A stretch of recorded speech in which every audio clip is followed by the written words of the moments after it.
I want to start with a feeling rather than a story. The feeling of having so much to do that you end up doing nothing. Not because you're lazy, not because you don't care, but because the list is so long and everything on it feels urgent and important, and you genuinely cannot work out where to start. So you open your laptop, you look at the screen, and 45 minutes later, you've responded to two emails, scrolled something you didn't mean to scroll, and the thing that actually needed doing is still sitting there. I know that feeling. I know it well. And for a long time, longer than I want to admit, my response to it was to work harder, to add more hours, to try to outgrind the volume. That doesn't work. I want to save you from learning that the hard way. I've noticed something about overwhelm that took me an embarrassingly long time to understand. It isn't actually a symptom of having too much to do. Plenty of people have enormous amounts on their plate and don't feel overwhelmed by it because they know exactly which piece to pick up first. And plenty of people have relatively short lists and feel completely paralyzed because every item on that short list feels equally loud. Overwhelm, I've come to believe, is what happens in the gap between I have things to do and I know what to do next. Close that gap and the feeling changes, not because the work disappeared, but because the fog around it lifted. That's what this video is actually about, not time management in the abstract, the specific practical way I close that gap on the days it opens up on me, which is more often than I'd like. My youngest son was about 6 weeks old. If you've had a newborn in the house, you already know what 6 weeks looks like. I sat down one evening after both boys were finally asleep, and I opened my notebook to look at what needed doing. And I just stared at it. There were things for the job, things for the business, things for the house, things that were urgent, things that were important, things that had been on the list for 2 weeks because every time I looked at them, I felt paralyzed about where to start. And in that moment, genuinely exhausted, genuinely overwhelmed, sitting at the kitchen table at 9:30 at night with cold tea next to me, I made a decision, not a dramatic one, a quiet one. I decided I was going to stop trying to do everything and start trying to do the right thing, one thing, the most important thing. And that shift from trying to clear the list to trying to find the one thing that matters most was the thing that changed how I work. I want to describe that notebook page in a bit more detail because I think the detail is what makes it recognizable rather than just a nice anecdote. It wasn't neat, it wasn't a clean bulleted list. It was three separate half-finished lists from three separate days, a couple of things circled twice because I'd apparently decided they were urgent more than once without ever doing them, and one item, sort out the thing with the supplier, that had been vague enough 3 weeks running that I'd never once been able to start it because I hadn't actually defined what sorting it out meant. Looking at that page wasn't motivating, it was exhausting just to read. And I remember the specific physical sensation of it, a kind of pressure behind the eyes, a tightness in the chest, the feeling of being handed 100 small weights at once and being told to carry all of them simultaneously. What changed that night wasn't some flash of brilliant strategic insight. It was much smaller and much more human than that. I was too tired to do everything, so for the first time I actually let myself ask the question I'd been avoiding. If I genuinely cannot do all of this, what is the one piece that actually matters? And once I asked it properly, not rhetorically, but as a real question I intended to answer, the list stopped being a wall and started being a set of options I could choose between. I circled one thing. I didn't do it that night. It was 9:30 and I was exhausted, and my son would be up again in 3 hours. But I circled it, and I went to bed knowing exactly what tomorrow's first move was. That was the whole shift. Not a system yet, just a decision made once that felt different enough to repeat. A to-do list that isn't prioritized is just a written version of your overwhelm. It doesn't solve the problem, it documents it. When everything is on the list, the big important thing, the small administrative thing, the quick reply, the complex decision, they all sit there looking equally urgent. And your brain, which is already stretched, cannot tell the difference between the thing that will actually move your life forward and the thing that just feels uncomfortable to leave undone. So you gravitate toward the easy things, the quick wins, the satisfying tick, and the big thing, the important thing, the uncomfortable thing, the thing that actually matters, sits at the bottom of the list, getting pushed to tomorrow, and then the next day, and then next week. I think this is worth slowing down on because it explains something that used to genuinely confuse me about myself. Why, on my most overwhelmed days, I was somehow still productive in a way that produced almost nothing that mattered. I'd clear 14 small items off a list and feel a real hit of accomplishment doing it, and then realize days later that the one thing that actually needed my attention hadn't moved an inch. The quick wins aren't neutral, they're actively seductive because they give you the physical sensation of progress, the tick, the strike through, the small dopamine hit, without requiring you to engage with anything genuinely difficult. An unprioritized list rewards you for avoiding the hard thing, and it does it so smoothly you don't even notice you're being rewarded for the wrong behavior. The shift I made was this. Before I write the list for the day, I ask one question.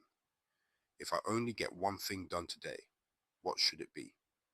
That one thing goes at the top, and it is the first thing I touch. Not after emails, not after the quick things. First, because if the day goes sideways, and with 2 young children and a job and a business, days go sideways regularly, at least the most important thing gets done. The first, not after part, matters more than people expect. I tried, in an earlier version of this habit, identifying the important task, but telling myself I'd get to it after I clear a few small things out of the way first. That never worked, not once, because the small things always multiply. You clear 3 and 2 more arrive, or the third one turns out to need a follow-up, and by the time you'd normally have started the real work, the morning is gone, and the energy you had for the hard thing has been spent on things that didn't require it. Doing the important thing first isn't just about symbolism. It's about sequencing your best energy toward the task that actually deserves it before the day has a chance to spend that energy on your behalf. Sunday evening, 10 minutes. That's it. I sit down and I ask 3 questions. What are the 3 things that, if I get them done this week, the business has moved forward? What are the 2 things that, if I don't deal with them this week, something breaks? And what can I let go of this week without it actually mattering? That last question is the one most people skip, and it's the one that creates the most relief, because there is always something on the list that feels important but actually isn't. Giving yourself permission to let something go is not failure, it is prioritization. I want to explain why I split the first two questions the way I do, because the distinction isn't arbitrary. The three move the business forward items and the two something breaks items answer fundamentally different questions, and conflating them is exactly what makes most people's weekly planning feel muddled. Growth work and maintenance work don't compete on the same axis. One is about where you're going, the other is about what you can't afford to drop. If you don't separate them explicitly, maintenance work will always win the fight for your attention because it comes with a built-in sense of urgency that growth work rarely has. Naming both categories out loud every single week means the growth items get protected time instead of being perpetually crowded out by whatever's currently on fire. Then every morning, 3 minutes, I look at my weekly priorities and I ask, what is the one thing from that list that needs to happen today? Not five things. One. I also match tasks to energy. Different tasks require different types of energy. Deep thinking belongs in the morning when I haven't yet depleted anything. Administrative work I can do on less, that belongs in the evening. This energy matching piece took me a while to take seriously, mostly because it sounds like the kind of productivity influencer language I instinctively distrust. But the underlying logic is simple, and once I actually tested it against my own days, undeniable. Not all hours are equal, and pretending there are is how you end up doing your hardest thinking at the exact moment you have the least capacity for it. I used to try to write proposals or work through a difficult pricing decision at 9 at night after a full day, because that was simply when I had a free slot, and the output was consistently worse, and it took me longer than if I'd done the same task first thing in the morning. Once I started deliberately reserving mornings for anything that required real thinking and pushing anything mechanical, replying to routine emails, updating a spreadsheet, filing paperwork, into the lower energy parts of the day, the same amount of work started taking noticeably less effort to get through. And I keep a not doing list. Things I have consciously decided not to do. Not things I'm getting around to. Things I have decided are not for now. When something is on the to-do list and not getting done, it weighs on you. When I move something to the not doing list, when I make a deliberate decision, it stops costing me that energy. I think the not doing list is the most underrated part of this whole system. So let me be really concrete about how it works. When something has been sitting on my to-do list for more than 2 weeks without getting touched, that's usually a sign it isn't actually a priority. It's just something I feel vaguely guilty about. So I make myself ask, honestly, is this actually going to happen soon? Or am I just keeping it on the list because removing it feels like admitting defeat? If the honest answer is not soon, it moves to the not doing list with a one-line reason attached. Not lazy, not failed to do it, just a clear adult reason. Not a priority this quarter, or waiting on a decision I haven't made yet, or genuinely don't think this needs doing at all. That single sentence changes the item from an open loop quietly draining attention in the background into a closed decision. The task hasn't been done, but the guilt about it has been resolved. And those are two very different kinds of weight. We are building this together, which means both of us have priorities. Both of us have things that need doing.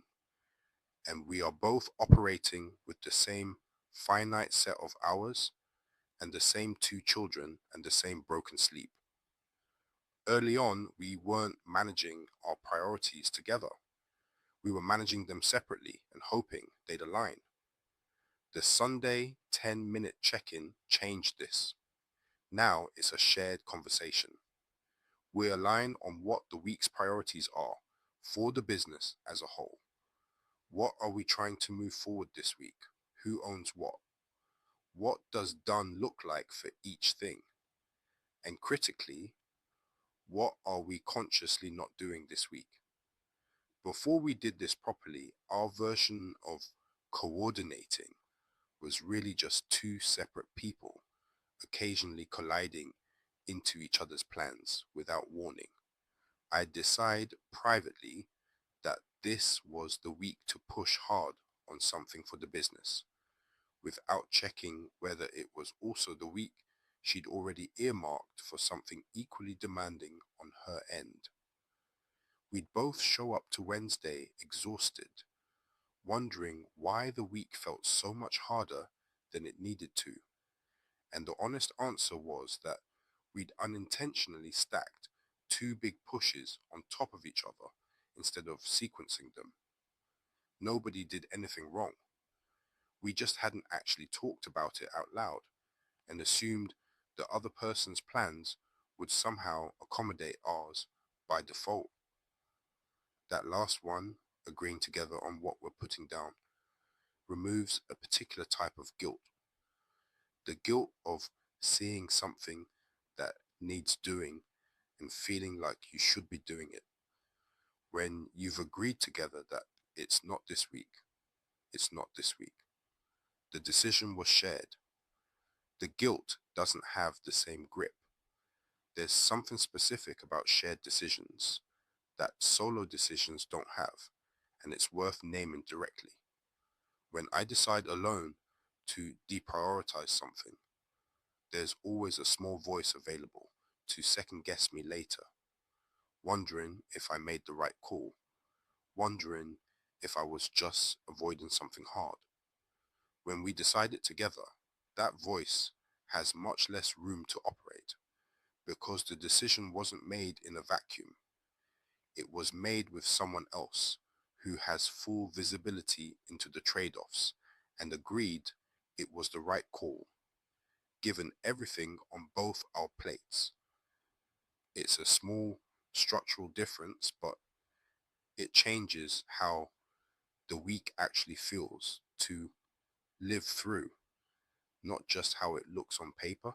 The system breaks down regularly a week where the baby is unwell and nobody is sleeping properly. A week where something goes wrong at work and it takes more of my energy than expected. And here is what I've learned to do in those weeks. I make the system smaller. Not abandoned, smaller. If I can't do the Sunday review properly, I do 2 minutes instead. What is one thing this week? That's it, just one. If I can't protect a morning for deep work, I find 20 minutes somewhere. If the list is completely overwhelming and I have no idea where to start, I pick the smallest version of the most important thing and I do that, not the whole thing, a piece of it, enough to keep the momentum from dying completely. I want to give you a real example of what the smallest version actually looks like in practice, because it's easy to say and slightly harder to picture. There was a week where the most important thing on my list was writing a proposal for a client that genuinely needed a few focused hours of careful thinking, hours I simply did not have that week. So instead of writing the proposal, I spent 15 minutes writing a rough outline of its structure. That's it. 4 headings and a couple of bullet points under each. It wasn't the task, it was 10% of the task. But it meant that the following week, when I did have the time, I wasn't staring at a blank page, trying to remember my own thinking. I was picking up a thread that already existed. The smallest version of the task isn't about pretending you did the whole thing. It's about making sure the thread doesn't go cold. Because the biggest risk in a system breakdown is not the week you lose. It's the habit of abandoning the system entirely and having to rebuild from scratch. Maintenance mode is a legitimate mode. I think this is the piece people struggle with most because there's a kind of perfectionism hiding inside a lot of productivity advice. The idea that if you can't do the full version of the system, there's no point doing any of it. I used to think that way myself, and it cost me far more than the bad weeks themselves ever did, because a single missed Sunday review would turn into 3 missed weeks, which would turn into months of just winging it and feeling constantly behind. What actually broke that pattern was giving myself explicit permission for a smaller, scaled down version of every part of the system, so that I don't have time to do this properly never became a reason to do nothing. A 2-minute version of Sunday planning still beats no planning at all. A 20-minute version of deep work still beats a morning entirely lost to reactive noise. The system doesn't need to be done perfectly to be worth doing. It just needs to keep existing. I'd also add, and this took me longer to accept than I'd like to admit, that recognizing you're in a breakdown week is itself a skill worth building. For a long time, I tried to push through a hard week using the full strength version of the system and simply fail at it, which felt worse than not trying at all, because on top of the exhaustion, I now had a sense of having failed my own process. Now, when I notice the signs early, the sleep deficit, the short temper, the sense that everything feels heavier than it should, I make the deliberate call to shrink the system before it breaks under the weight of trying to run at full capacity. That's not giving up. That's steering. If you're overwhelmed right now, and I mean genuinely overwhelmed, not busy, overwhelmed, I want to say something to you directly. The answer is not more hours. The answer is not a better app or a more color-coded calendar or a longer list.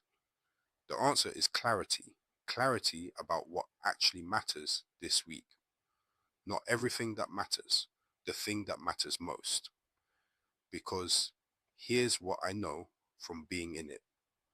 The feeling of overwhelm is not always about how much there is to do. It's about not knowing which thing to do first. When you know which thing is first, when you've made that decision clearly and committed to it, the overwhelm doesn't disappear, but it gets smaller. I think back to that kitchen table often, the cold tea, the messy notebook page, the specific tiredness of a 6-week-old baby in the house. Nothing about that moment looked like the start of a system. It just looked like a tired person circling one word on a page because they were too exhausted to pretend they could do everything else on it. But that's usually what real change looks like in my experience. Not a dramatic overhaul, a small, honest decision made under pressure that turns out to be worth repeating the next day and the day after that until it quietly becomes how you work. Pick one thing, do it first. Let everything else wait. That's it. That's the system underneath all the other systems. Everything else I've described in this video, the Sunday questions, the energy matching, the not doing list, the shared weekly conversation, the smaller version for the hard weeks, all of it is really just scaffolding around that one core move. If you take nothing else from the next 20 minutes of your day, take that. Look at everything in front of you, however long the list, and ask yourself honestly, if I only get one thing done today, what should it be? Then go and do that thing first. Drop a comment. Tell me what you're trying to prioritize right now. Subscribe. There is a lot more of this coming. See you in the next one.